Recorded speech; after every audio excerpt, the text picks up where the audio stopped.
Call the meeting to order. Mr. Salvia, you got the flag.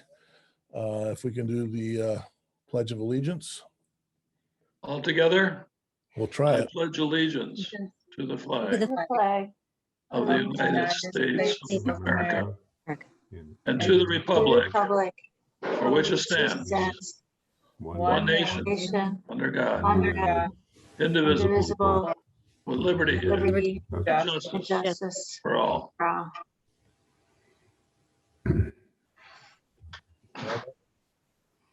That's about as good as we're going to get there. So, all right, roll call. All right, Mr. Hamel, Mr. Hamill is in Highland here. and I am Clerk Flowers, and I am in Highland.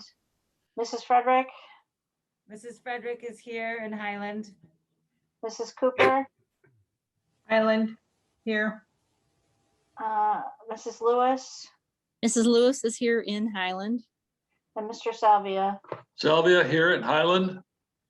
All right, I don't think we have Brian with us at the moment. Brian Howe, not here. All right, we got some changes to hopefully make to the agenda tonight. This was short notice on everything we're trying to do here tonight. We needed a special meeting to be able to address something for the fire station, award a low voltage bid. And so we're trying to do more than we're doing double, triple duty. And some of the items that we were putting on here required a lot more additional work. And I think it put, I know it put a little bit more load on our attorney. So we'll try and address the elements. So the first thing that I need to do is I need to move in number 8, pending business, and also change the, I want to add some, Gary, I want your opinion on this. I want it to say proposed purchase of potential park and cemetery land and sale of excess land and buildings. Now, everybody's probably going sale.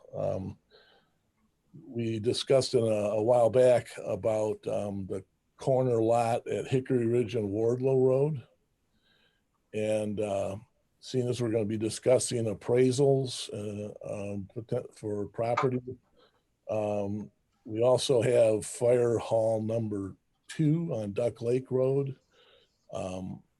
We should look at getting appraisal done on that. So this is an opportunity to be able to discuss this in closed session. Mr. Hamill. Yes. So this is a special board meeting. Yeah. And you do not have everyone here. Based on that, you cannot add things to the special meeting agenda. Okay. Then we won't be able to do that. There is one, as related to item 8, the proposed purchase of potential park and cemetery land. Earlier today, I provided an email. In my opinion, that could actually consist of 2 items. The item as stated on the agenda, you could also within that item have a subcategory of a possible closed session to consider acquisition of property. In my opinion, that would be a lawful addition to the agenda because it's within the scope of the posted item.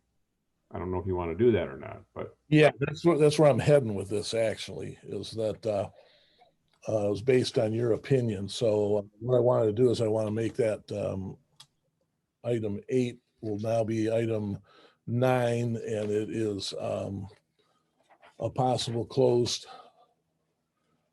So it's going to be broken into 2 parts as you recommended. So it'll be number 1 would be a possible closed session to consider acquisition of property. And number 2, proposed purchase of potential park and cemetery land. So that's the only change I have to make here. Unless I missed something, but I don't, so. That works. All right, so on that note, can we get somebody to make a motion to approve the agenda as amended? I would Motion. move, go ahead. Motion to approve the agenda as amended. Salvia, Cooper, support. Okay, moved and supported. Vote, please. All right, Mrs. Cooper, Cooper, yes. Mrs. Frederick, Frederick, yes. Clerk Flowers votes yes. Mr. Salvia, yes. Mrs. Lewis, Lewis, yes. Mr. Hamel. Mr. Hamel, yes. Motion carried. All right, next item is number 5, consent agenda approval. Somebody like to make a motion? I would move to approve the consent agenda as presented. Lewis, support. Okay, vote, please. All right. Mrs. Cooper, Cooper, yes. Mrs. Frederick, Frederick, yes. Clerk Flowers votes yes. Mr. Salvia, Salvia, yes. Mrs. Lewis, Lewis, yes. Mr. Howe is not here. Mr. Hamel. Mr. Hamel, yes. Motion carries. All right, item 6, announcements and information inquiry. Highland Township offices will be closed Good Friday, April 2nd, 2021. Hard to believe it's 2021 and it's going to be April soon. On that note, we'll go into public comment. Anybody in the crowd out there have a comment they'd like to make? This is the time to do it. We have 3 minutes as we would normally do. So if somebody would like to either wave or put their hand up or know how to do it with their, it's called reactions. So if you've got, look for the button for reactions. I think it's in that, isn't it? It is reactions.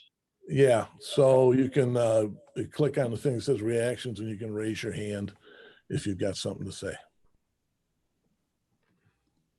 And Looks like Miss Denise is asking, so go ahead and unmute Denise and your statement, please.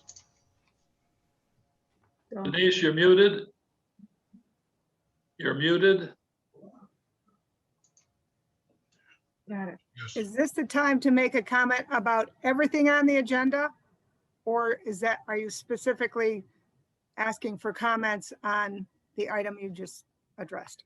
I think we could probably do the next item is going to be what you're probably going to be talking about. So why don't you go ahead and let us have it. Thank you. I'm Denise Lavasser. I'm the president of Seven Harbors Homeowners Association. And I want to speak in favor of the ordinance amendment, which gives a grandfathers in boat slips for associations like Seven Harbors. We appreciate Highland Township and its long-term commitment to remaining the rural area that it was. This Seven Harbors was established many, many years ago, and our boat slips were established many years ago. And we're a blue-collar neighborhood. And our boat slips are free to members who pay it on time. And it's quite a nice thing for people who can't afford to live on the lake, can, if they wait in line, get a boat slip.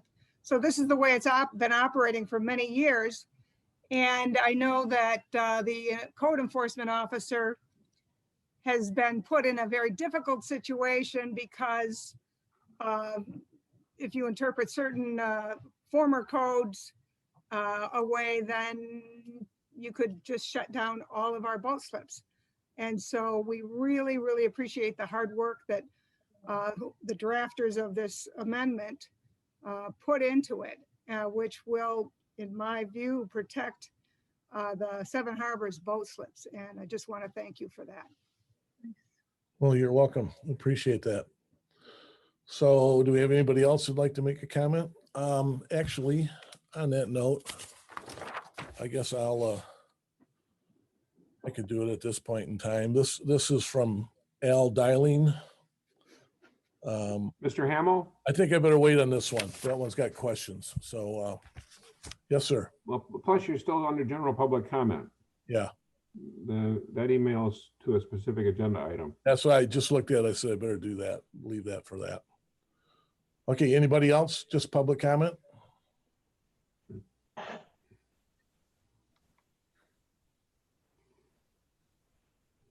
I see no other hands or unmutings, so All right. On that note, then we'll close the public comment period and we'll move on to item number 9, new business. And this is just an introduction, Gary, or we run into this every time we do these things. This is for introduction. Mr. Supervisor, Brian raised his hand right at the end. I don't know if you want to allow him to have his chance to say something or. Yeah, we can. Okay. Brian, go ahead. Well, I would have to say that my comment would be diametrically opposed to what was just said by the previous commenter. Essentially, from what I'm hearing, and I don't know whether it's true or not because I haven't seen the actual language, but it appears that attempting to legalize keyholing. You're attempting to allow docks that have no standing for being on the lake. And, you know, what's been going on from what I hear in Seven Harbors, I'm not aware to it, but over here in join the meeting. In our subdivision, same kind of things going on where there's just docks being thrown up everywhere, including by the Homeowners Association, and it's creating a huge problem. So.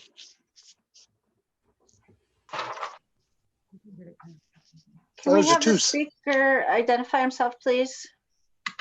My name is Brian Begley. I live on Jackson Boulevard. I've been in the office and talked to Mr. Hamill and other people about this problem. It's continuing to grow. I was driving down Jackson Boulevard yesterday and somebody was already putting in another illegal dock. I stopped and took a picture, but you know, that doesn't do much good. But I mean, it's a constant problem and it's growing.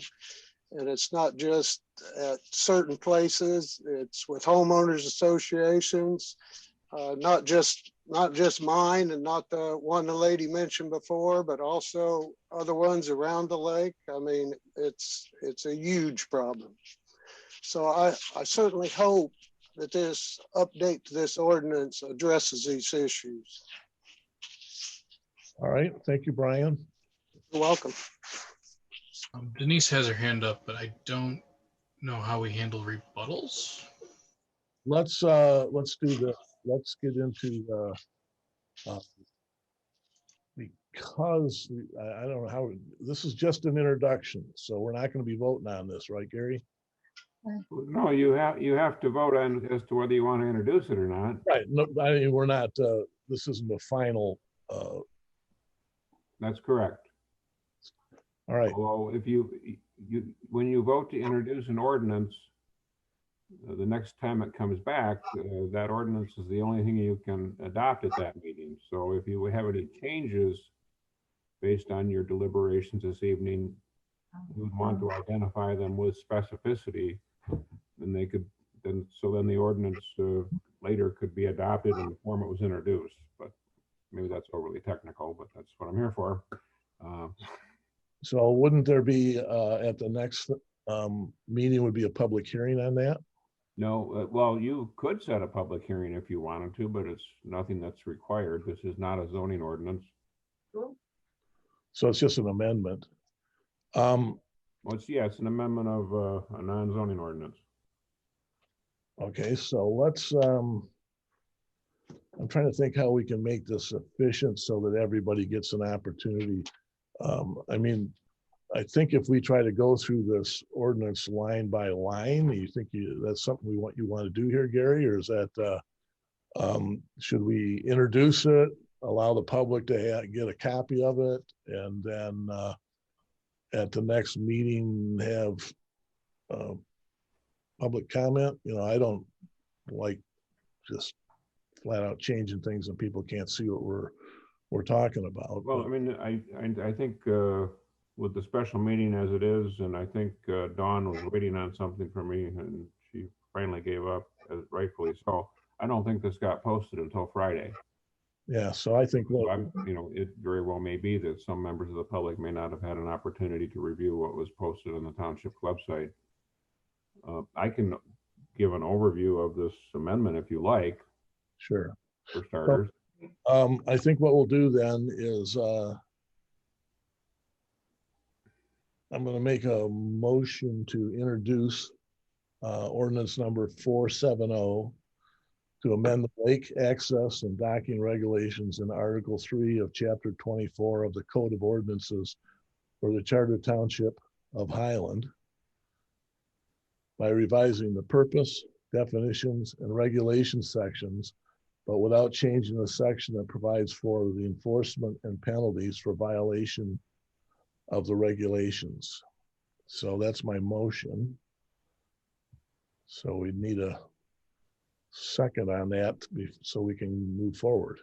Frederick, second. Okay, Jennifer seconded that. Now for Brian,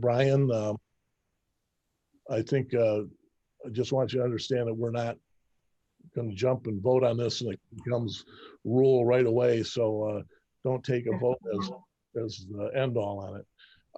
So Mr. Hamel, if I may, you've had two comments on this ordinance, and earlier today you forwarded me an email with some questions from Al and Alita Dialing.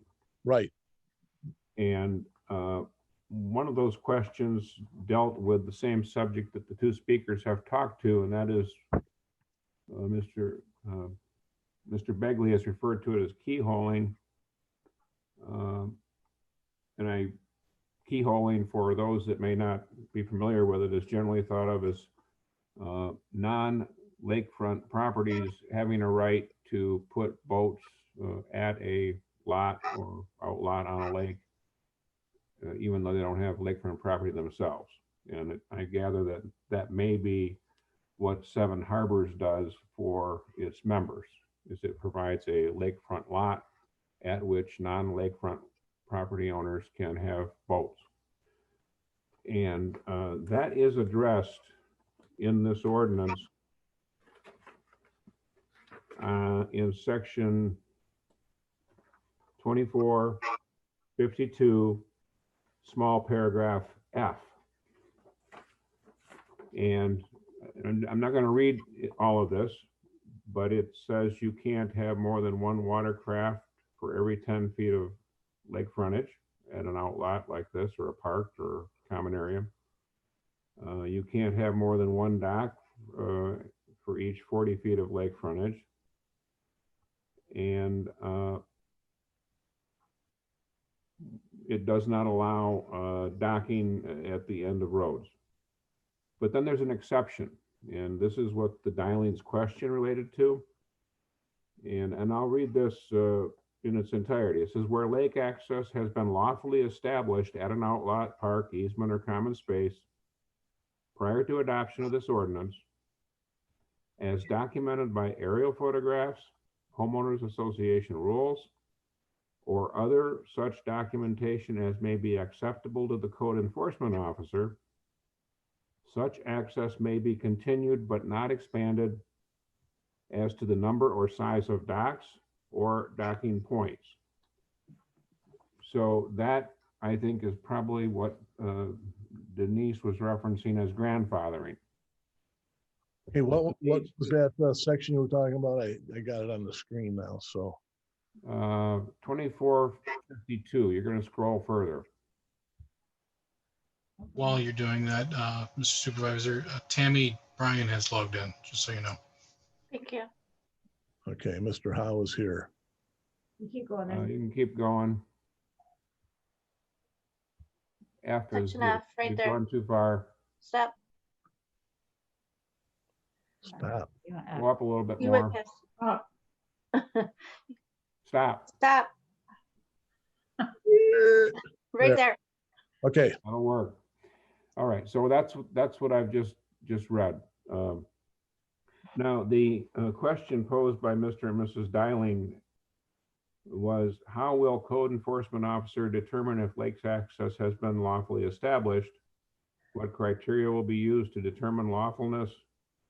They then ask about sections of the Natural Resources and Environmental Protection Act on marina permits. And is that going to be the township's definition? So I can answer that. This language in the ordinance was intended to provide a certain amount of flexibility to the code enforcement officer in determining if something was lawfully established before this ordinance went on the books. It does not adopt, either directly or indirectly, any standards from the state statute that I just made reference to. So it will leave it to the code enforcement officer if there is a situation where a use does not comply with these standards that are found here, to determine if this has been going on before the ordinance went on the books. If it does, then it's allowed at that level that was established, lawfully established, but it can't be expanded beyond that. So that's how this ordinance amendment would address the subject that your two speakers have talked to and the Dialings have posed the question on. They also asked if this same provision would apply to individual homeowners, and this section would not apply to them. They had an earlier question, and this, you go back up now to 2452C, Rick. If you look there, that's good. So it says, unless otherwise provided, a dock is only allowed on a lake frontage lot that has an established and lawful principal permitted use under the zoning ordinance and at least 40 feet of lake frontage. The question posed by the Dialings was, what defines use to be lawful and permitted? Here we are talking about the concept of on a lot, under a zoning ordinance, it allows certain uses, as permitted principal uses.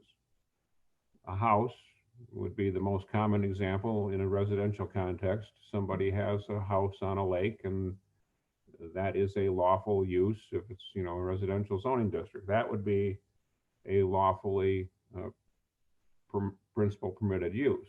So that's a threshold requirement in order to be able to have a dock on a lakefront lot. There has to be a lawful use there to begin with. And of course, the second component is there has to be at least 40 feet of lake frontage. So those were the questions posed in that email. So if that helps in your consideration on the motion to introduce. I think Denise, you have your hand up.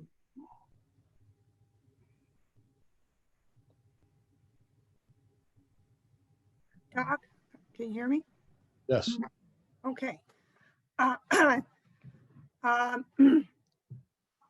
do live on the lake, so I can speak both in the interest of Seven Harbors, but also as a homeowner on the lake. I don't appreciate keyholing by my neighbors. That's a different entity. I know that many of my neighbors do in fact take money in exchange for providing a boat slip to, and you can see ads on Facebook and various other social networks where people are looking for space on White Lake. Join the meeting. And this, I think, ordinance will shut that down because the code enforcement officer will finally have something that he can use to prevent that. So I don't agree with this is going to expand, in terms, then returning to the Seven Harbors boat slips, this will lock it in place and there will be no more. So when I believe it was Brian was talking about, oh, people are throwing up docks, right, new docks right and left. That's not going to happen because this ordinance gives the code enforcement officer the teeth he needs to stop that from happening. So those objections that were raised don't apply here. The fact that Seven Harbors is an association that was established in the 1940s and has been in existence since then and has had boat slips since then in a charming old world kind of way should be something that Highland Township wants to encourage. And in fact, I do think it's right that you stop it in its tracks. This code will not allow any more boat slips. It locks it in place. So the concern about expanding and chaos on the lake, this code will actually stop that from happening. Whoa. There. Sorry, I lost you.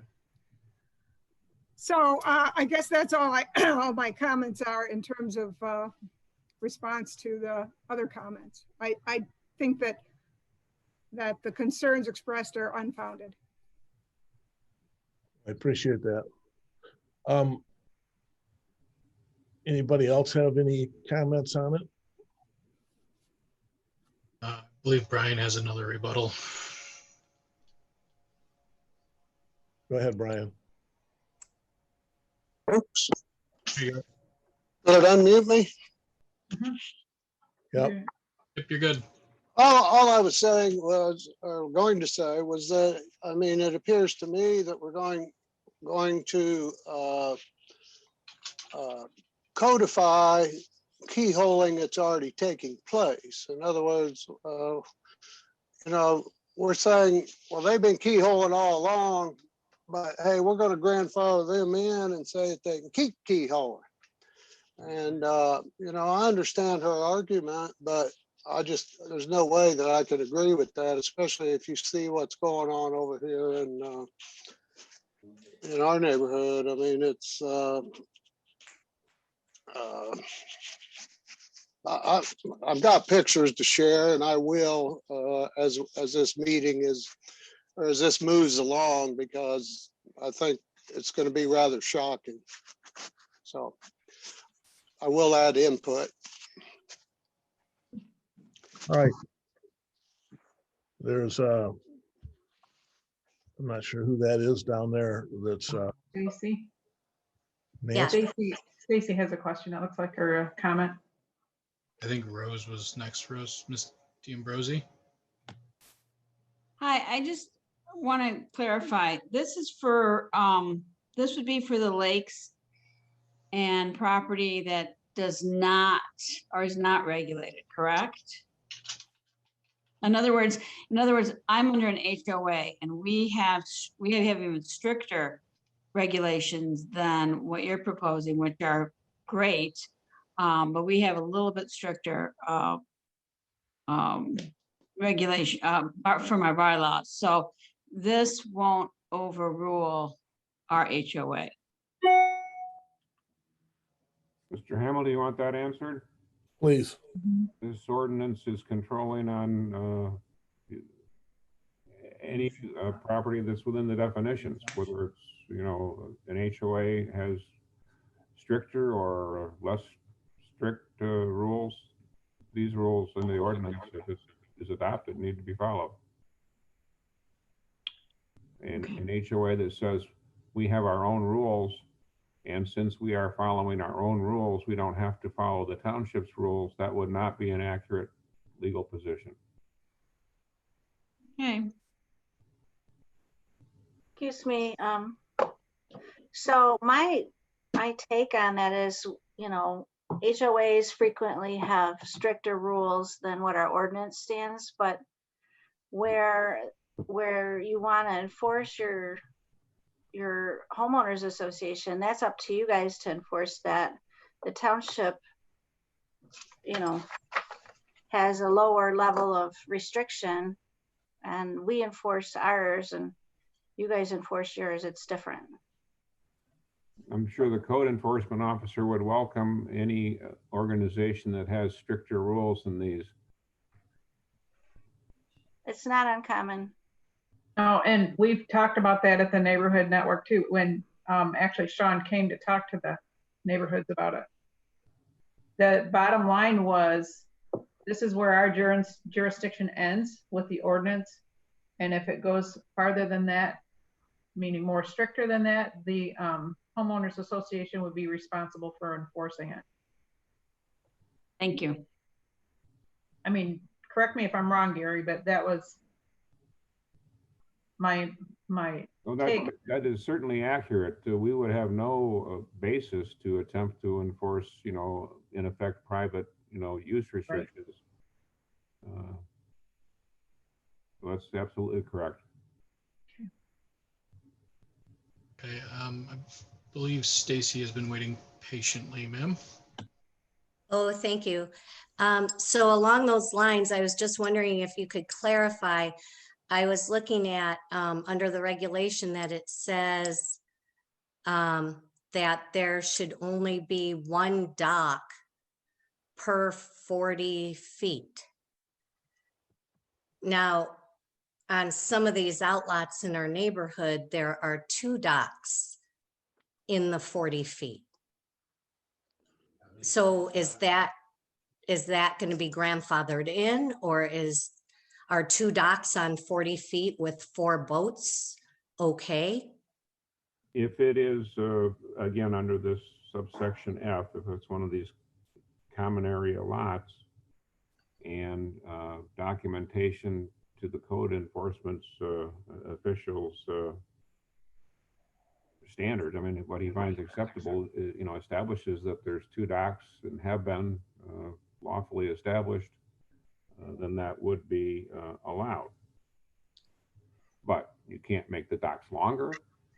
You can't add, you know, whatever you call the little things that go off the side of a dock. It's got to stay exactly as it was, and so it was shown to be. Okay. So I think in that section C, that where it talks about the 40 feet, you have to look at that closely. What it says that in order to have a dock, it says, unless otherwise provided here, a dock is only allowed on a lake frontage lot that has an established and lawful permitted use under the zoning ordinance and at least 40 foot of lake frontage. And then F. And what? F2 says only one dock may be installed for each 40 foot of lake frontage. So, and here's an interesting thing is a dock is a single connection to the frontage. So once you step off into the water, you know, or onto the riparian edge, whatever you call it there, you can have one dock coming off. That's one attachment point. Now, if that dock turns into a U or a T or a whatever, as long as you can stay 10 feet off each lot line, nobody's saying going to say anything about it. So it's not like you need two docks, and so I think that's something that what we're trying to do is simplify it. I'm pretty sure that I may be wrong, Gary. You can correct me if I'm wrong, please. But we've been dealing with this thing since I first got into office, and that, you know, that's 8 years ago. And I think Brian, I don't know if Brian was there involved in it 8 years ago when we met with the representative at that time was the DNR still, or yeah, DNR, I think DEQ, whoever was responsible at that point, with the sheriff, with our ordinance officer, with the people on and that's on Jackson Boulevard. And there were docks sprouting all over the place in there, and you couldn't even get boats between each other. And that's where the 10 feet from the side lot lines was developed to stop that crowding effect. And at that time, the way the ordinance was written, and nobody could make a flat decision, and the DNR didn't want to be involved in making the decision. The police didn't want to be involved in trying to, they couldn't trespass. We can't trespass. So there's all these scenarios that made the ordinance just unenforceable. So the idea here is to clean the ordinance up, reduce some of the issues that made it difficult to do, and it's actually to make a cleaner restart on it, and make something that is enforceable and that our officer can do. You're never going to make everybody happy, but I think the worst case scenarios are these off-lot homeowner, off-lot sites where you've got multiple people and using what in essence is one lot to put everybody's boats on. So that's what we're trying to address. And that's what our ordinance officer has spent a lot of time looking at these things, trying to find that avenue that works. Somebody's making some noise there. So any more questions on this? We have two. Mr. Selvey has been waiting patiently. Go ahead, Joe. Earlier, I did not quite understand the fact that if we can't enforce it, how is the homeowners association going to enforce it? By private lawsuits? I mean, what's their power to enforce something? Well, Joe, when you say if we can't enforce it, we the township have no basis to enforce private association restrictions. Okay. Okay, I understand that. I was just curious as to how they're going to enforce it then. That would be kind of dependent on each individual association and how their subdivision or condominium documents are structured in terms of what enforcement mechanisms and requirements are there. In the newer developments, particularly if they're condominiums, all of that's going to be spelled out in some level of detail, most often in the bylaws, maybe in the master deed. When you get into the older subdivisions, it really gets into, do the older subdivision documents recognize the association as having any authority, and if so, what it is? But at the end of the day, yeah, if they don't get voluntary compliance with a rule that they feel is binding, then they probably are looking at litigation of some sort, but that would not involve the township. Yeah, I didn't think it did, but they need to address that in their bylaws then. Thank you. And Brian has another comment. Go ahead and unmute Brian. Thank you. Yeah, my one comment was just in the last few minutes, both Mr. Hamill and Mr. Duvray, I hope I didn't butcher his name, have mentioned that,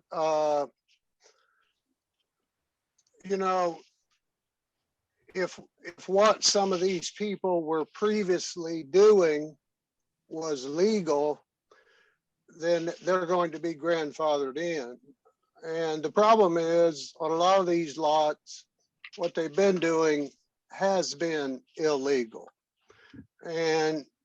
But now it appears that would slip them under the door for legality, when reality was they weren't legal to begin with. And that, I think that's where the people that I'm communicating with and my own feeling is that is where this ordinance has the potential to legalize keyholing. And so that is a big concern, saying that, if they were previously there and previously legal, well, a lot of them are previously there, but a lot of them aren't previously legal at all. And both by DNR regulations, township ordinance, and some of them state law. So it's kind of a big issue. May I address that, Mr. Hamill? Yes, you may. So the key in that section of the ordinance is the phrase lawfully. lawfully established.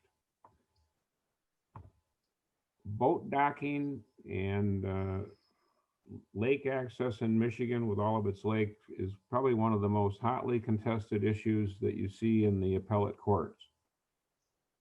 And lawfully established is a case-by-case determination that has to be made. That's why this ordinance doesn't try to detail all that goes into determining if a particular use was lawfully established. But that is the threshold requirement for this grandfathering concept to even be available. And the burden is not on the code enforcement officer to make that determination. The burden is on the person claiming the grandfathering right to come forward and prove that what they've been doing, first of all, what it was, and secondly, prove how it was lawfully established. And the code enforcement officer will take that information in. He may have to consult with either my office or maybe the attorney's office that handles, the court prosecutions, because something that is not changing in this ordinance amendment is the enforcement procedure that's already there. And that involves, municipal civil infraction enforcement through the local district court. So what constitutes lawfully established is, it would have been, I wasn't going to try to spell that out. This ordinance would have gone, probably double the number of pages if I tried to codify, case decisions over hundreds of years in Michigan. So that's just, so I got what we came up with. I got a question, Gary. Rick Hamill here. I'm thinking about the fact that every year most people take their docks out. And it seems to me that once you disconnect the dock from the land, every year is a new year. It's like, so I don't know how somebody can, I mean, in terms of the association having X number of boats, I think that or slips, that's a definition of numbers. But when you start getting into the places where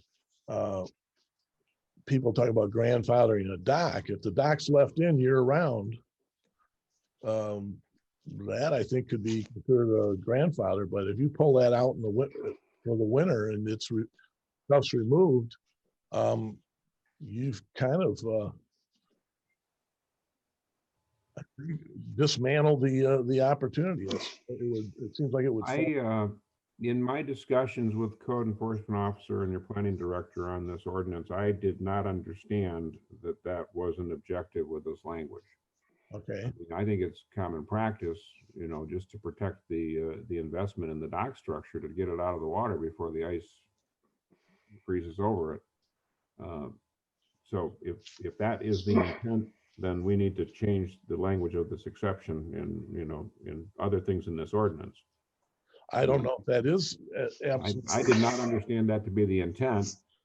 Someone that was claiming or intending to claim grandfathering, such as the Seven Harbors Association. I mean, if your ordinance was going to be applied in that fashion, you're leaving them with the choice of leaving the docks in the water or losing the right to claim grandfather status. And I mean, that's a policy call for the township board, but this township attorney would think that might be a difficult pill for them to swallow and might be a difficult ordinance to enforce. So part of what my thinking on that is that when you've got the statement, I can't tell whether it's D or E or whatever, no dock shall be placed within 10 feet of the side lot lines. You get it over there on Jackson Boulevard and there were docks that were with, shoved right up on the lot line. So there goes the grandfather clause. How can you grandfather in a dock that was there the year before and now is illegal because it's not 10 feet? So I think maybe there's some discrepancy here we might have to look at. But well, if that is a subdivision lot, or excuse me, if it's an outlot or a common area lot, that's where this grandfathering exception comes in. That that exception is not found in the other sections of the ordinance. All And right. this is a police power ordinance. I mean, grandfathering is the more common way to refer to a zoning ordinance concept of non-conforming use. Okay, so I mean, this is not a zoning ordinance. You know, it's a police power ordinance. All right. General rule of police power ordinance is there is no grandfathering unless the ordinance says so. So in this ordinance, for the subdivision lots, excuse me, the common area lots, there's an exception carved out here, but that is not in here for the other properties that are subject to this ordinance. Okay. I believe Al has been waiting patiently. If you're ready for the next. Sure. Go ahead and unmute Al and. Hi, this is Alita dialing. I just wanted to kind of echo what Brian was saying and the concern that Sean Bell does a great job. My concern is it places a lot of pressure on him to determine what bar has to be cleared.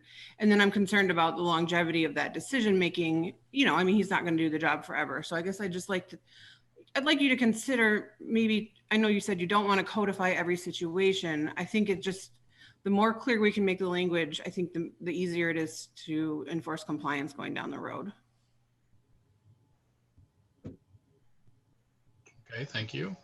Denise, you can go ahead now too. You need to unmute first, ma'am. I would like to further support the comments by our attorney, Gary Dove. It would make no sense for you to say you don't get to grandfather in if you took the dock out. Everybody, except in certain protected canal areas, takes their dock out every year. So that wouldn't make any sense at all. And I'm glad to hear Gary say that he doesn't think that was the intent. Also, I would comment that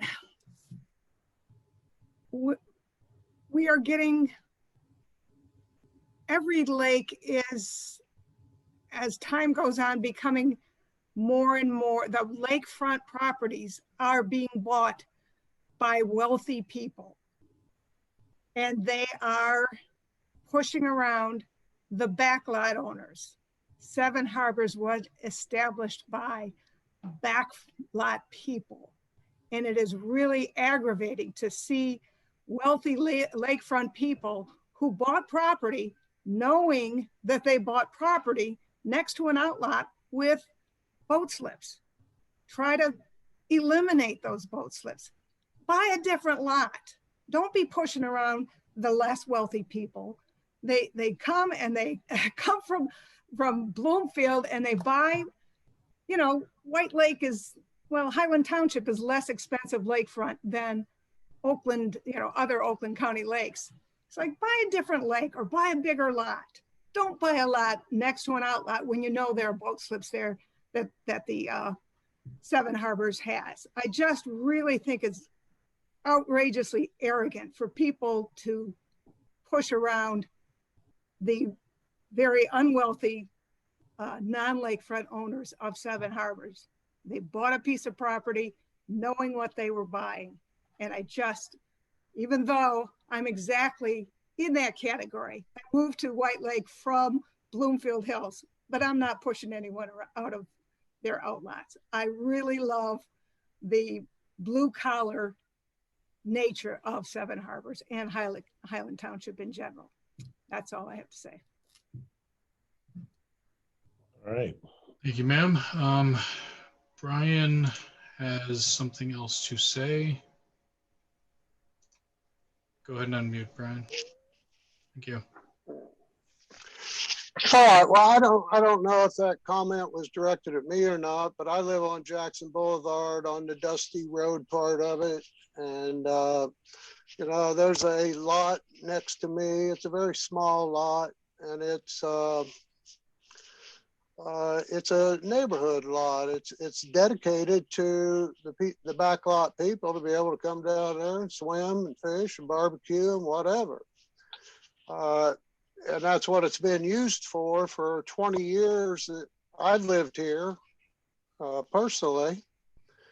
And just last year, the HOA here decided they were going to put that boats on it. So they threw a dock in there, threw in a couple boats, and guess what? The lot is small enough that it was no longer usable by any of the backlot people anymore. So I hate to say that it's I hate to say how far off base she is with her comment, but it's way off base. It's the people on the back lots are also getting run over by homeowners associations. So every case is not the same. I can guarantee you that.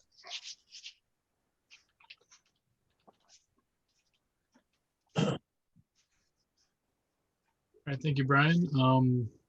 I don't see any more active hands being raised. So Mr. Hamill, remember your title all of a sudden.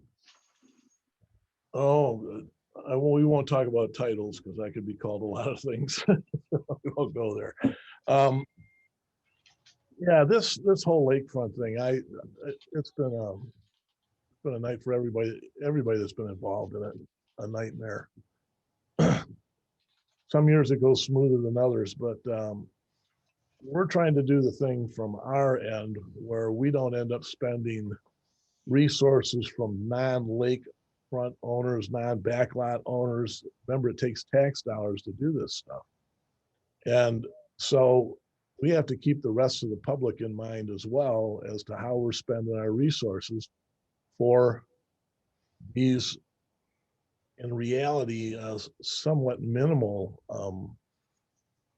circumstances. I know it's not minimal to those that are directly affected by it, but on the bigger picture of the 20 some odd lakes that are in the community, White Lake's the one we get all the most of the noise on. So it's kind of and it's probably because it's has a public access, causes as much trouble as anything. But I'm not I have not set this ordinance to memory. I hope I never have to remember any of it, to be honest with you, because I know the two sides. I know people who are not happy and those that are. So I think that I appreciate the commentary on it, and we'll make some notes. And I guess we're going to have to look through, make sure we're covering it. Gary, is there anything you'd like to add? Well, just, if any board members, having heard the comments from the members of the public, if any board members have questions about the ordinance, again, the motion is to introduce it as presented.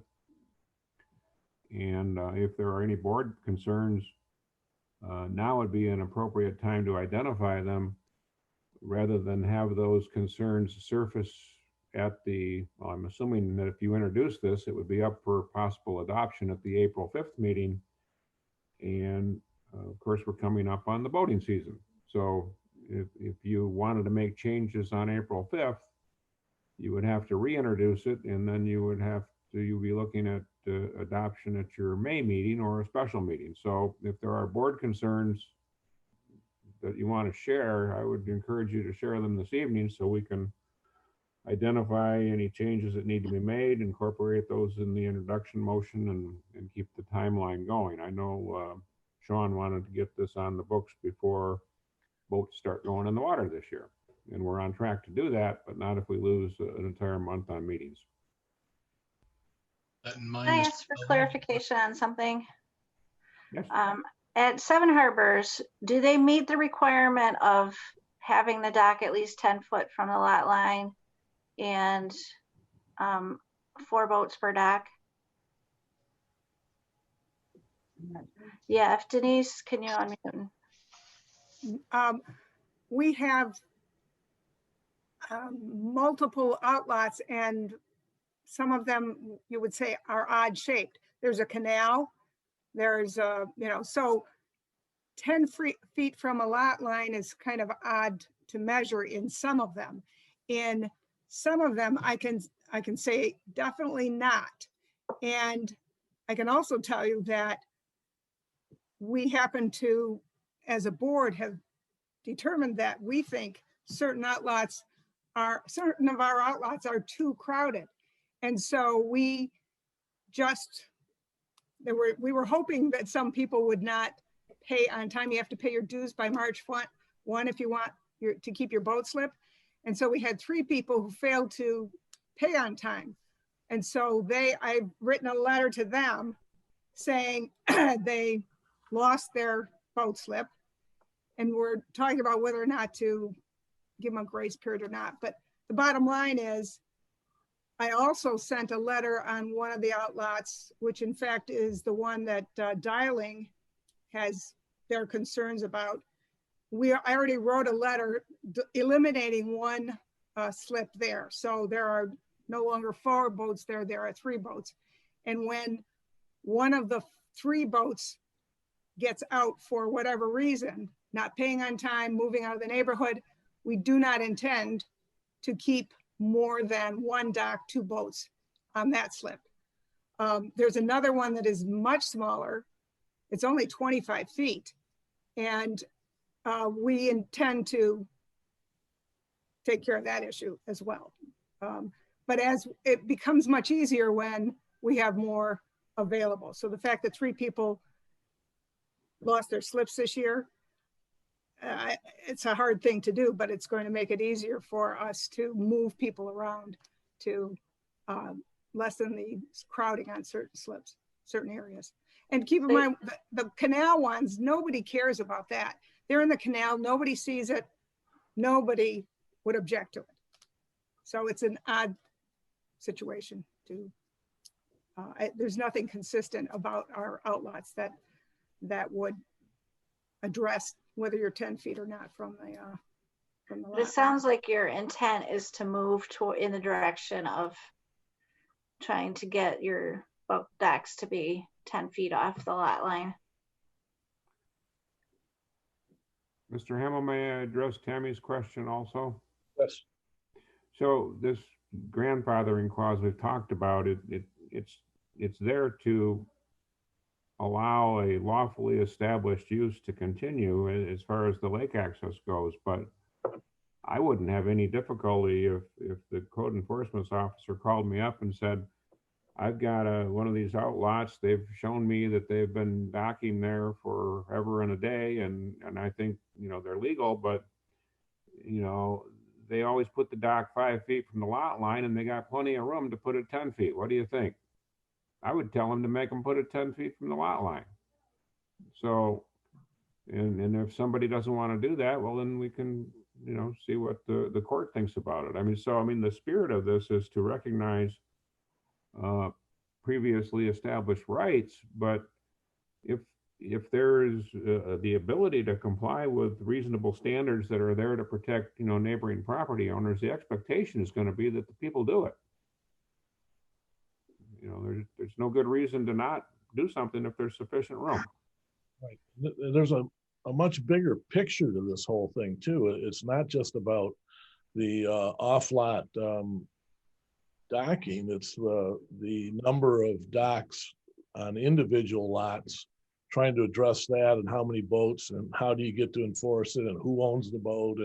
And the previous scenario was that you had to be a property owner to have that boat sitting there. And that means that somebody'd have to go read the license tag and check the numbers, and we couldn't do it legally. It was impossible. Because Mr. Supervisor, I've had my hand up for a long time, and at least 6 people have jumped on me there. I had the same statistical question. How many homeowners are there involved? And how much room do we have on these outlots? And I would agree with what you said. They should be tagged and only those boats allowed. Thank you.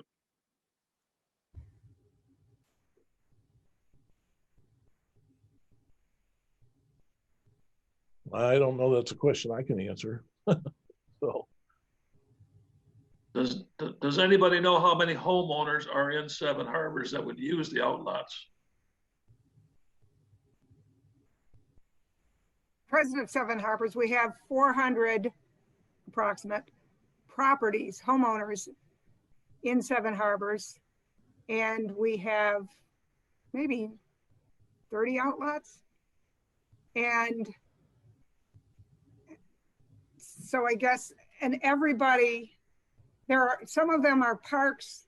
Some people use it, you know, the backlot people use them to get in, to go swimming. They're not just boat slips.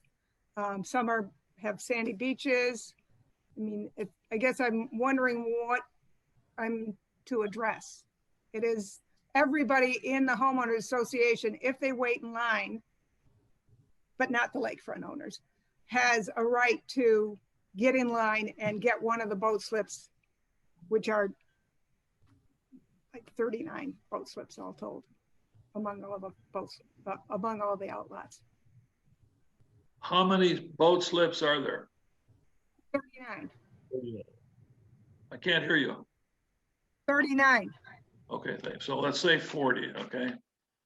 So you got 400 homeowners. How many would use the boat slips? All of them? No, only the people who have boats. No, it's if you paid your dues, you get that slip. No one else gets that slip. And you get that slip until you move out or you fail to pay in time. Understand. Okay, thank you. So only 40 people are allowed and no strangers, no friends, no relatives. Thank you. No, absolutely not. There's too many people on the list. Nobody's gonna let anyone outside get on the list. I'm just trying to clarify here what we're worrying about. 40 boat slips. Is that one boat per slip or 4 boats per slip? Well, there's a dock. It depends because some docks only, like for example, we also are on Duck Lake as well as White Lake, and our boat launch outlot, we have a dock there, but we don't let a boat on both sides of the dock because on one side of the dock we use it, that's where we have the boat launch. So, but most boat docks have 2 boats, one on each side. Okay, so maximum is 80 boats, approximately. No, I misspoke. 40 boats. There are only 40 homeowners that are entitled to dock their boat on our outlots. All right. Just trying to simplify what's going on here. Thank you.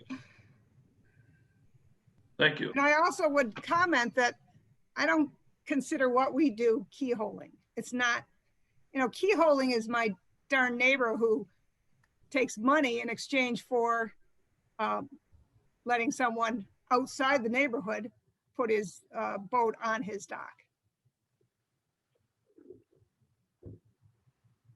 I believe Brian has another comment.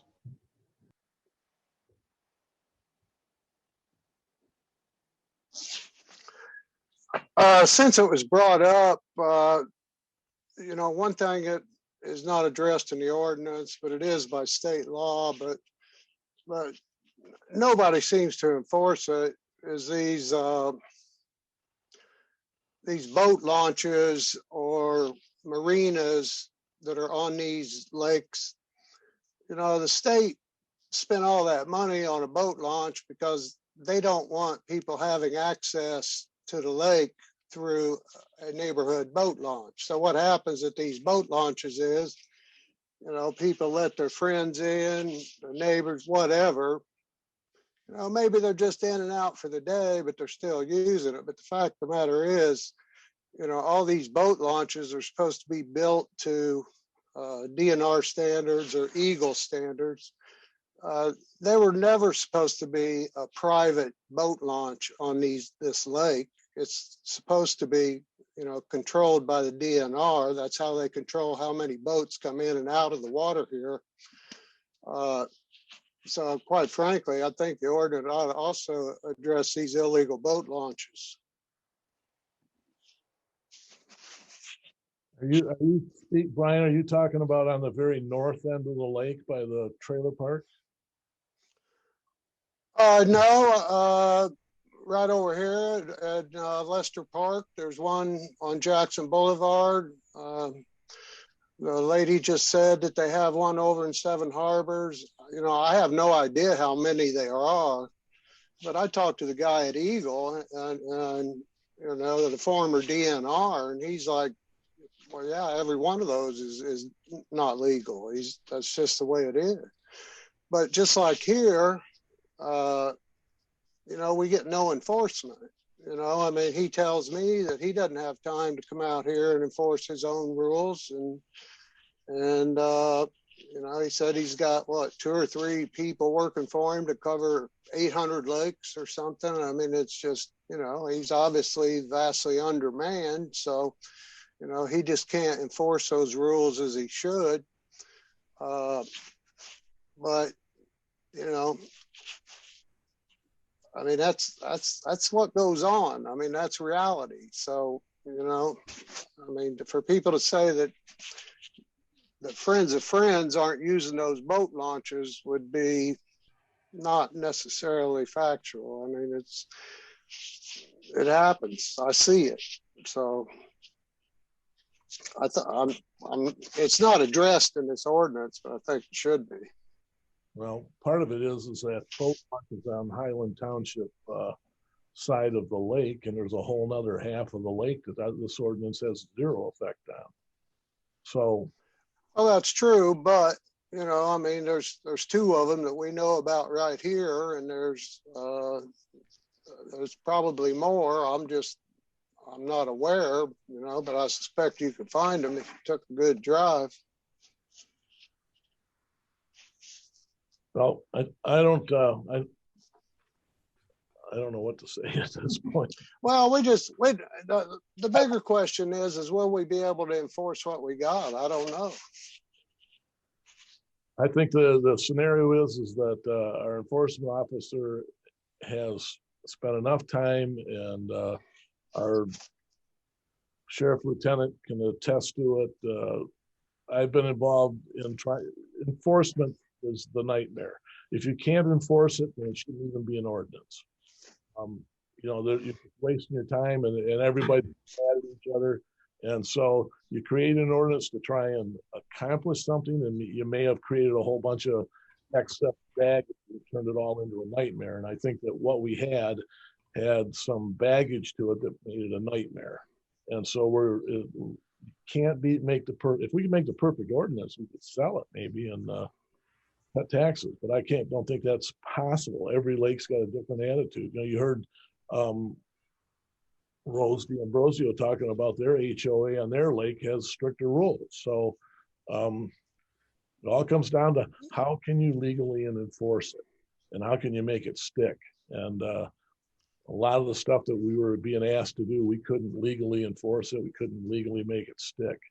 And it also became a nightmare for everybody involved. Not enough people, you know, all the rules, you can't add the police power to it to make with batons to whack everybody for getting out of control. It's inevitable. So, you know, I think this thing is about as close as we can get to being way better than what's there, way better than what's there.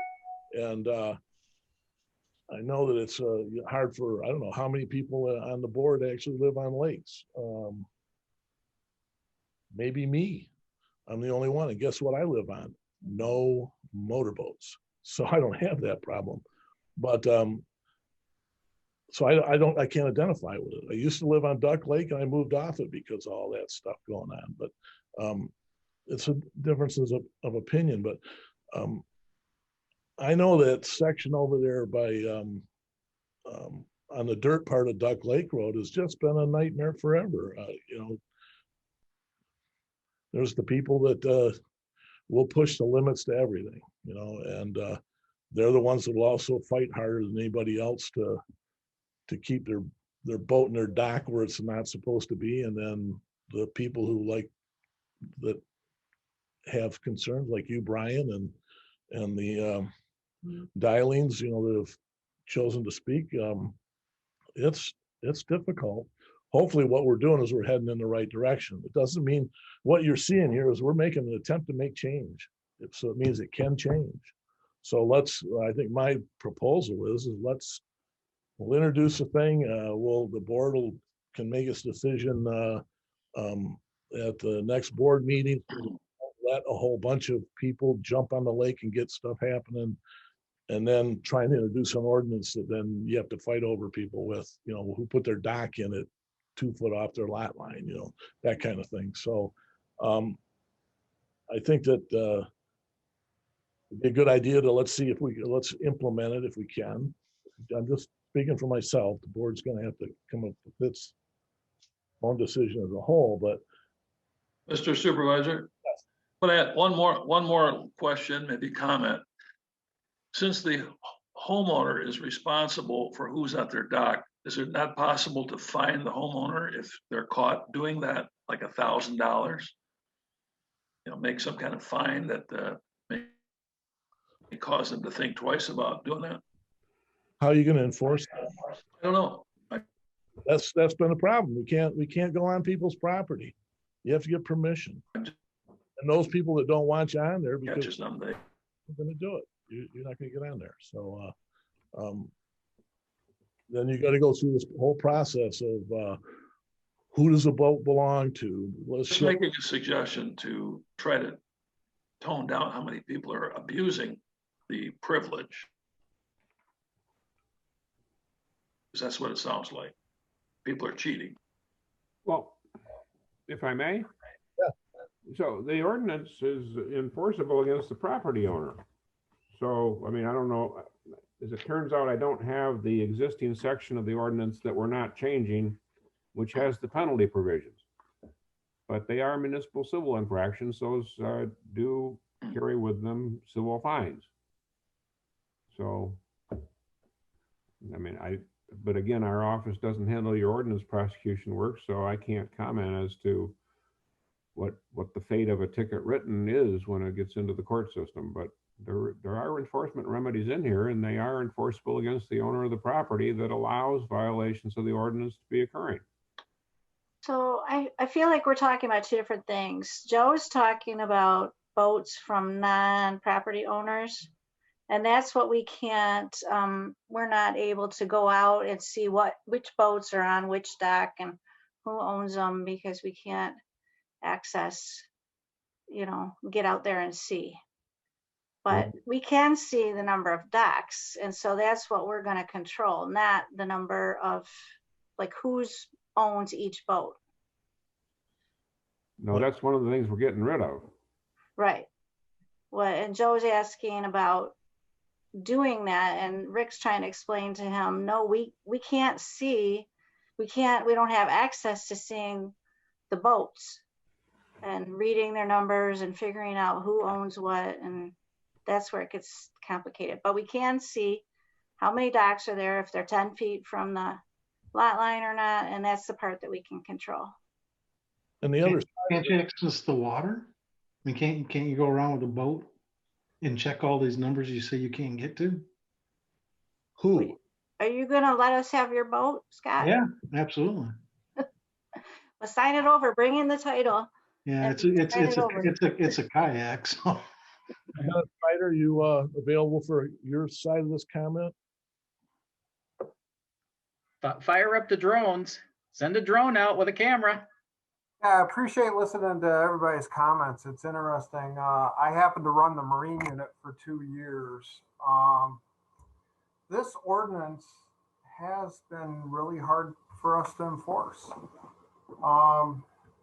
And I really I don't have it to memory. It seems like the new version is really simplifying it. A lot of people are calling it keyholing. I kind of call it turning your house into a marina. I think that was the intent of this ordinance in the past. I'd like to remind everybody, I think the township, if you look at the first paragraph, the township just wants to maintain the ecological, cultural, aesthetic characteristics of the township. I think this is what it's trying to do with the property lines and where the dock is. One thing I'm not clear on, and maybe Gary can point it out to me,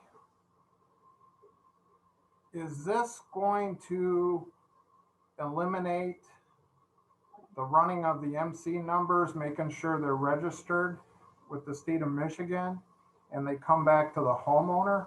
Or are we eliminating that part of this ordinance? That's one thing I'm not clear on. That is no longer in this ordinance. It's strictly a count of the number of watercraft. Now, to me personally, my opinion, that makes sense. And I think that's easier to enforce. I think we have a lot of property owners that maybe they only have one boat, but they're allowed more than one boat. Maybe they want to let a family, friend. I mean, the old ordinance had us making sure the boat was moved in 72 hours. All they have to do is take it out once around the lake and put it back on the other side of the dock, and we can't enforce that. Another situation we had is you put your boat in the water and then you go out on vacation for 2-3 weeks. The ordinance, how it read before, is it was almost like every boat had to be moved within 72 hours or you were in violation of our ordinance. I personally looking over it, and I don't have it to memory, but I like what I'm seeing, what I've read so far. I like what I'm seeing. I think it simplifies it. It makes us able to enforce it a little better. And like every situation, like Denise mentioned, the canal lots, you know, how we approach it, we do it complaint based. We're not out there actively looking for dock violations. So it's going to be complaint based, and we really have to take it case by case.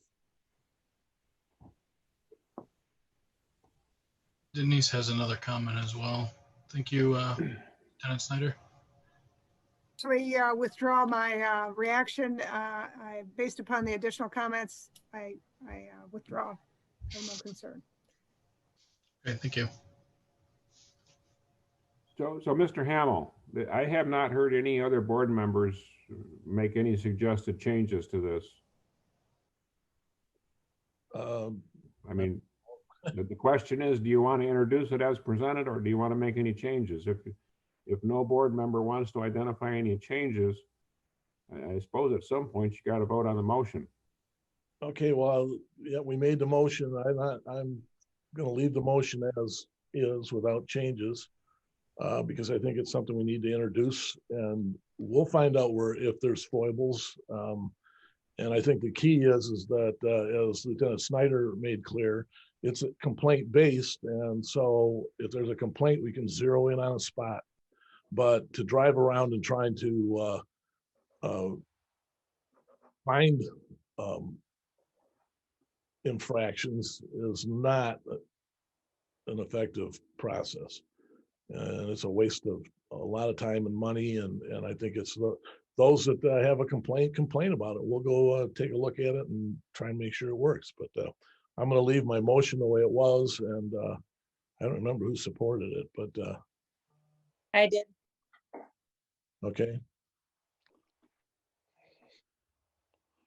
Are we ready to vote? Yep. All right. Mrs. Frederick. Frederick, yes. Clerk Flowers votes yes. Mr. Salvia. I think you're on mute. Salvia, yes. Mrs. Lewis. Lewis, yes. Mr. Howe. Mr. Howe from Highland, yes. Mrs. Cooper. Cooper, yes. Mr. Hamel. Yes. Motion carries. Okay, so keep in mind that was an introduction, and I really appreciate all the comments from everybody that has spoken on this. I know it can be pretty testy at times. I've witnessed it personally. So let's cross our fingers that this is the right direction. I'm sure it is. There's been a lot of conversation between Lieutenant Snyder and our enforcement officer, and a lot of thought put into it. It wasn't just a case of pitch this, pitch that, and or how can I get out of work? How can I get out of this enforcement or making it better for the community? So I want to thank everybody on that. So we're going to move on to the next item, and that's the award for low voltage bid for Fire Station 1. Chief, are you on? Still here. Okay, I'm gonna let, let's see, I don't see if I can get to.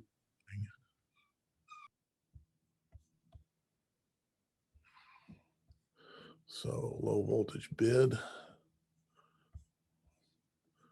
Okay, there's the document. I'm gonna let you speak on this. Just as the document says, February 22nd, we put out a RFQ for low voltage system in Fire Station number 1. This will cover the training room as well as communications throughout the building, providing for alerting and radio communications to be heard throughout the building. We received 6 separate bids. After vetting process by a consultant, we chose to select Enertron out of, I believe, Clinton Township, somewhere in Macomb. They were the most cost-effective system that met the requirements of the RFQ. All right, so we'll move this forward here. I'm gonna make a motion to approve Enertron for the bid on the low voltage for the Highland Township's Fire Station number 1 in the amount of 38,000. Are you removing that 986 out of there? Yes, after contacting the Enertron, they apologized for adding tax into it. Okay, so so it'd be $37,249.78. Cooper, support. Okay, moved and supported. Any additional discussion? All right, let's vote on that, please.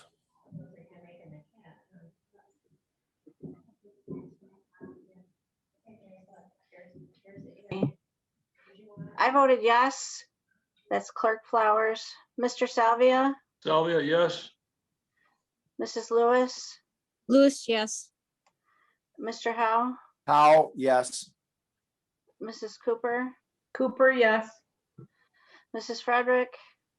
Frederick, yes. Mr. Hamel? Mr. Hamel, yes. Motion carries. Thank you. Fire station's moving along. It's looking pretty good. So I encourage anyone to reach out to me for a guided tour. It's pretty amazing inside. all right, thanks, Chief. I noticed we've got a number of people from community sharing here, and we're going to postpone this for another 9 years.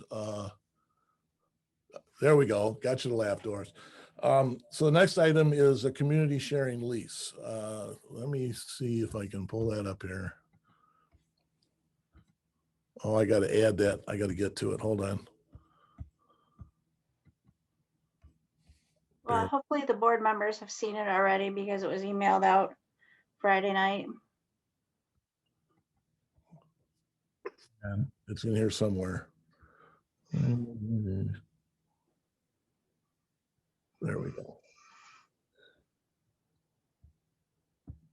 Okay.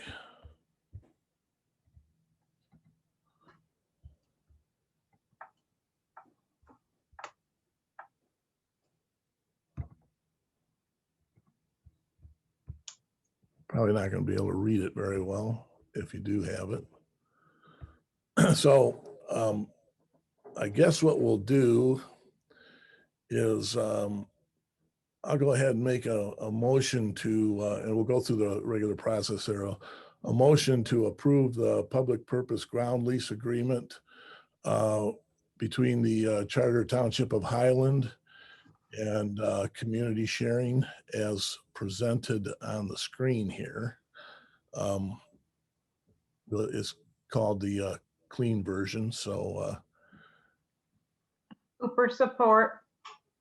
Mr. Hamel, Ms. Cooper, would you consider adding to that motion and authorize the supervisor and clerk to sign it once the exhibit B legal description of the leased parcel and registered office address and resident agent for community sharing have been confirmed and finalized? yes. Absolutely. Thank you so much. So now we'll go into a discussion. So let me pull up some other pieces here. I don't think everybody wants to look at that necessarily. And where is the screen share agenda? We didn't get the all the other attachments, so I've got them here somewhere. All right.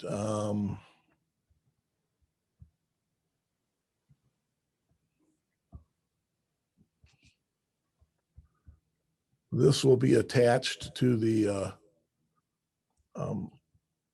document as well. I think, I'm not sure what, and so that everybody understands what they're looking at here. That's exhibit C to the lease. So we were required by state law to actually define and do a land division. And I know that sounds like we're dividing land off and selling it. As we said, we weren't selling it, but we're not doing that. It's just a requirement that makes, I don't think it made sense to any of us, but it's what we had to do. So there's a area that goes out into the lake, and it's 720 feet east to west, and it's approximately 430 to 460, depending on the actual angle of the, you can see that the lines are running it. They're not straight due north. Some are, some aren't. Then you see the shaded area. The shaded area is what's called the building area, which is defined in the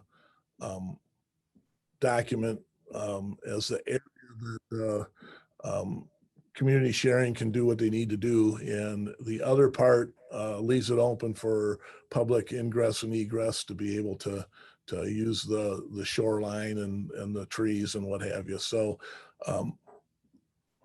and because we don't have what you call a quote dollar lease and a per square foot, blah, blah, blah, you know, I think it just makes it cleaner. Gary, if you want to define that better, you can, but I think it's just a matter of the defined area for the use by community sharing to kind of have the free reign of doing what they need to do to make their business work is defined as the building area.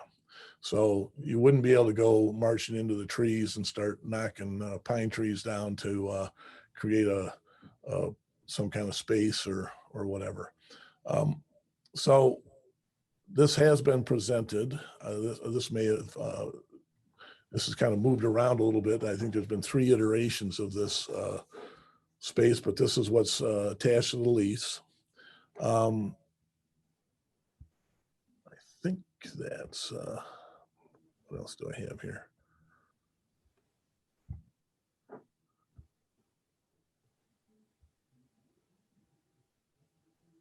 All right, so anyways, I guess we don't need that. On that note, I'd kind of like to let the community sharing folks make any comments, or if there's any questions or anything that they'd like to ask. So I'll leave it to you guys to, who wants to speak first.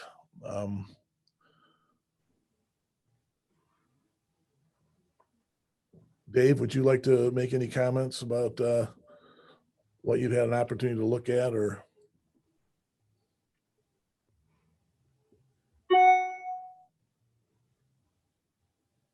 Maybe Dave left. No, he's still here and he's unmuted. I don't know. You hear me? I can. Okay. Sorry about the technical problem. Behind me is actually an artist rendition of what we showed the planning board a few weeks ago. I'm trying to get out of the way, and I'll leave that alone for now. But what Rick was showing you on the site plan was the building is about 10,000 square feet, so it's very, very small footprint into the site plan along the on the west side of the tree line, and then room for parking.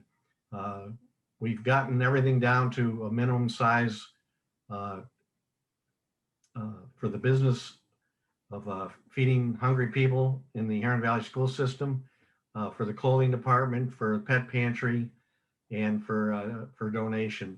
So we think we've tightened everything up as much as we can. We've met with the architect, and so we're very satisfied. We've worked with Gary. Thank you, sir, for working on the lease, and our board has approved the version of the lease that you've seen today. So I kind of I think that's it, Rick. Well, thank you. There is anybody else who might look at the lease. There's some language in there that refers to there's 3 renewal terms, 15-year periods, and then what our attorney did is put into play the ability for, you don't know, and I think Gary's terminology was, you don't want to strap a future board with something that may change in time or requires addressing differently. And so there's a statement in there that sets up what appears to be a lease amount, a monthly lease amount. It actually is a not to exceed amount should somebody or a future board decide that they wanted to charge rent. So anybody that would read that, it is not a rate that we're talking about charging, and it may never happen. And it's there for the purposes of not strapping somebody with it. But also, if you think about it, 30 years from now, that's probably wouldn't be a bad, if somebody decided they felt it was behooved them to a board to charge community sharing rent on it, then that's there for them to make a decision. It could be whatever they choose, but not to exceed. So when you read that make sure we want to make it clear that that's what it's about. So and I think Dave, after you saw that, you understood that that was where we were coming from on it. So, but when we all talked about how are we going to do rent? Well, rent is we want it to be as low as it can possibly go, and so the way that we're going to be doing it is you guys just take care of what you build and take care of the people, and we'll be happy with that. Very happy, and I think everybody else will too. So, anybody have any other questions? Gary, anything you'd like to say? Yeah, just a couple of things, if I may. This is a long-term lease arrangement. It's a 15-year initial term with 2 15-year renewals. During the first 15-year term, there is no monetary rent charge. That's in consideration of the improvements being made on the property and what community sharing does for the community. Because if community sharing ever dissolves or this lease terminates, that building belongs to the township. Touching briefly on the fact that there had to be a land division, that will allow this community sharing building area shown on that site plan to be a separately described piece of property for purposes of taxes. My guess is community sharing will probably ask to be treated as tax exempt, and they probably would have a decent chance of that. Regarding the rent clause Rick mentioned, this is set up so that if a future board at at least a period of time in front of the first term expiring decided that there should be rent, they could decide that, subject to the not to exceed number, and they would have to tell community sharing that. And community sharing could then, if it didn't want to go into the next 15-year term of the lease with a rent obligation, they would have time to terminate the lease. So that's how that was set up. because it is a long-term arrangement, I didn't think it was a good idea to have it be rent-free for that length of time. One other thing that Exhibit C will include is going to be the elevation drawings. I simply forgot to mention that earlier. Those were the same elevation drawings that were presented at the Planning Commission when they looked at the earlier version of the site plan. So that's just a quick overview. We haven't got the legal description finalized because it needs to correspond to those dimensions on the site plan that Rick was showing initially. But I'd be happy to answer any questions on this. We started with a cell tower lease, which cell towers many times go on municipal property as a ground lease. And so that was the framework for this document here. This one's not quite as long, and it's not quite as adversarial as I negotiate with cell tower companies, because somebody told me community sharing could be trusted. So with that, I will stop talking. All right, thank you. Yeah, I gotta say that it's been really amazing how much stuff has happened in such a short period of time. And back in November, I think it was, when we said that we were going to put the pedal to the metal and make this happen. And I don't know what it is, but the stars were aligned. We were able to get a big chunk of the land clearing done in a time period when it's normally frozen. And then as soon as I got everything pretty much knocked down and pushed around, we went into a deep freeze. So it was like perfect timing. And then Dave and his team went at the design work and got an architect, and the concept drawings done by the Matt Whaling's firm just really set it off. I mean, it's going great, and I think that we can actually keep it rolling that way. And so I'm very impressed, and it's because Dave, you and your team have committed, and I really appreciate it. Like I said at our last board meeting, I got a full plate, and you're really making it work well for me, and I appreciate that very much. And so let's just keep hammering away at it. We're going to get this thing done, and we're going to prove that we can stay on time and get you guys moved. And I'm sure there'll be a couple of hiccups, but I'll bet it's because of Edison, consumers, or somebody else that seems to have their own little world are going to be the ones that are going to give us the hardest way to go. But I think we can get around that. So I know we can do it. And one thing I could have mentioned to the board, the builder probably is not looking at breaking ground in July or August. He has to send all his crews up north while they have good weather up there. So we haven't set a date. We have contracts with them, and like I said, contract with the architect. And Rick's been beside us the entire way, and thank you for that, to make sure we're doing things in the best interest of the township. Thank you. You're welcome. Yep. Any of the board members have any comments?